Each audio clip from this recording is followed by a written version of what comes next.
यानी अभी अगर बात की जाए तो इस पूरे मामले में एक चीज साफ है, वो ये है कि इस पूरे गठबंधन के चाणक्य अभी तो नीतीश ही दिखाई देते हैं। लेकिन इस वक्त एक और बड़ी खबर, उपराज्यपाल नजीब जंग को घेरने के लिए दिल्ली के सीएम अरविंद केजरीवाल के हाथ लगा है बड़ा हथियार। सीबीआई और निगरानी विभाग के दस्तावेज से खुलासा हुआ है कि 100 करोड़ के कथित सीएनजी फिटनेस किट घोटाले में एलजी ने आरोपी अफसरों के खिलाफ जांच की मंजूरी नहीं दी थी। खबर है कि इस मामले में केजरीवाल राष्ट्रपति से मिलेंगे और एलजी पर कार्रवाई की मांग करेंगे। उपराज्यपाल नजीब जंग के खिलाफ वर्चस्व की जंग में ये दस्तावेज दिल्ली के सीएम अरविंद केजरीवाल को हथियारों की तरह हाथ लगे हैं। आज तक के हाथ लगे इन दस्तावेजों से खुलासा हुआ है कि 100 करोड़ के कथित सीएनजी फिटनेस घोटाले में एलजी ने आरोपी अफसरों के खिलाफ जांच की इजाजत नहीं दी। इन आरोपों का खुलासा कर रहा है सतर्कता निदेशालय के उप सचिव राजेश तिवारी का यह आदेश पत्र, जो उन्होंने 12 अगस्त 2013 को जारी किया था।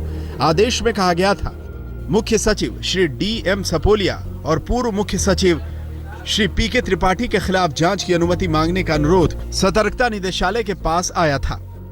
केस के तथ्यों और एंटी करप्शन ब्रांच की जांच रिपोर्ट पर विचार करने के लिए दिल्ली के लेफ्टिनेंट गवर्नर ने जांच की मंजूरी न देने का फैसला किया है। इस खुलासे के बाद खबर है कि दिल्ली सरकार उपराज्यपाल पर शिकंजा कसने की तैयारी में जुट गई है।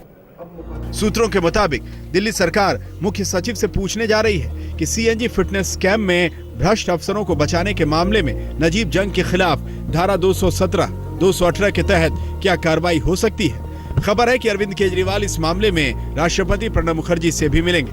जो भूमिका है एलजी महोदय की उस स्कैम के इन्वेस्टिगेशन के दौरान जिस तरह की रिपोर्ट्स बाहर निकल के आई हैं, वो संदेह के घेरे में उनको रखती हैं कि एक चलती हुई इन्वेस्टिगेशन को रोकने की रिकमेंडेशन देना कहीं न कहीं उस संवैधानिक पद को सवालों के कटघरे में खड़ा कर देता है। तो एक इन्वेस्टिगेशन को रोकने की वजह क्या थी? जो वजह सम्मत संविधान सम्मत तरीका है उससे अख्तियार किया जाए। गौरतलब है कि सीबीआई ने अपनी रिपोर्ट में सीएनजी फिटनेस घोटाले में सपोलिया और त्रिपाठी की भूमिका की जांच ACB से कराने की सिफारिश की थी, लेकिन एलजी ने जांच की इजाजत नहीं दी। आज तक के हाथ लगे एक्सक्लूसिव दस्तावेज के मुताबिक दिल्ली की तब की सीएम शीला दीक्षित ACB जांच के खिलाफ थी और उन्होंने 20 जुलाई 2013 को लिखा, मैंने चीफ विजिलेंस के नोट्स पढ़े हैं। इस जांच के स्तर को लेकर हैरान हूँ। उन अफसरों के खिलाफ आरोप लगाए जा रहे हैं जिनका ट्रैक रिकॉर्ड शानदार रहा है। ACB की जांच बेबुनियाद तर्कों पर आधारित है, इसलिए किसी भी अफसर के खिलाफ अभियोजन की अनुमति देना ठीक नहीं होगा। इसके बाद उपराज्यपाल ने शीला दीक्षित की आपत्ति फैसले पर मुहर लगाते हुए कहा, मैं सहमत हूँ। मेरा मानना है कि ACB अपनी सीमा से परे जाकर उन मुद्दों की जांच कर रही है जो है ही नहीं। इस पर आगे किसी तरह की कार्रवाई की कोई जरूरत नहीं। ये दस्तावेज ऐसे वक्त पर सामने आए हैं जब ACB के अधिकारों और दूसरे मुद्दों को लेकर केजरीवाल और एलजी के बीच तनातनी चल रही है। ऐसे में इन खुलासों के बाद दोनों के बीच जंग और तेज होने के आसार हैं। अंकित गुप्ता के साथ अरविंद ओझा, दिल्ली आज तक।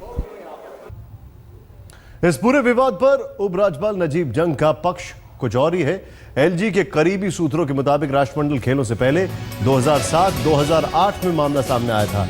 दिल्ली सरकार ने इस मामले में जांच का आदेश दिया था। 2012 में जांच कमेटी की रिपोर्ट आई जिसमें कथित घोटाले के आरोपी अफसरों को क्लीन चिट दी गई थी। एलजी के करीबी सूत्रों के मुताबिक जांच में अफसरों को क्लीन चिट मिलने के बावजूद इसे स्वीकार करने के बजाय उपराज्यपाल बनने के बाद नजीब जंग ने न्यायिक जांच का आदेश दिया और मुद्गल कमेटी का गठन 2013 में हुआ। मुद्गल कमेटी ने 2014 में अपनी रिपोर्ट पेश की जिसमें दोबारा अफसरों को क्लीन चिट मिल गई। मुद्गल कमेटी की रिपोर्ट के आधार पर ही उपराज्यपाल ने ACB जांच से मना कर दिया था।